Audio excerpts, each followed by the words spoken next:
Travailler en milieu hospitalier psy, c'est une autre façon d'exercer pour un sophrologue et c'est vraiment quelque chose de très riche en expériences diverses et en collaboration.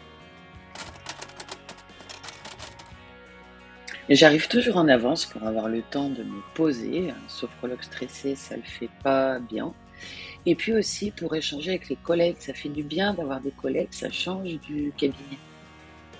Puis je vérifie mon planning pour mes interventions de la journée et parfois j'assiste à des réunions cliniques avec les médecins psychiatres, les thérapeutes, ce qui permet d'échanger sur certains patients que j'accompagne, savoir s'il y a des particularités, des besoins particuliers, des problèmes rencontrés.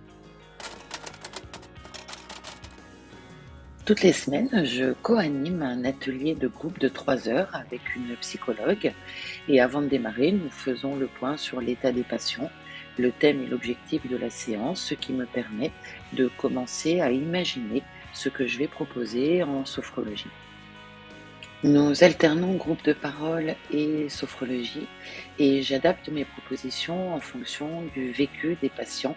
Ce peut être par exemple soit renforcer des ressources qui ont émergé ou apporter plus d'apaisement si le groupe de parole a été riche en émotions.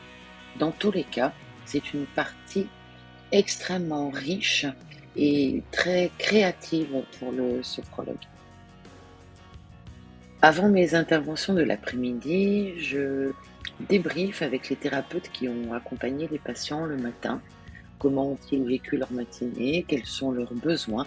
Et cela me permet de commencer à imaginer ce que je vais pouvoir apporter comme technique en sophrologie qui puisse être adaptée au mieux à leur vécu du matin. Cette fois, j'anime seule et j'ai parfois l'immense plaisir de pouvoir proposer des pratiques en extérieur. Eh bien, après tout cela, la journée n'est pas encore finie. Il va me falloir aller saisir dans les dossiers patients leur vécu des séances, leur feedback, leur retour, ce qui va permettre un meilleur suivi de ma part, mais également des confrères et consoeurs thérapeutes.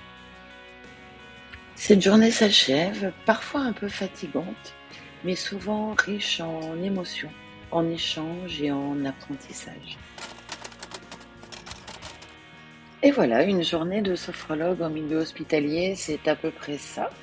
J'espère que vous aurez pu en mesurer toute la richesse. Il est vrai que parfois, cela peut être un petit peu fatigant, mais c'est ô combien formateur et nourrissant.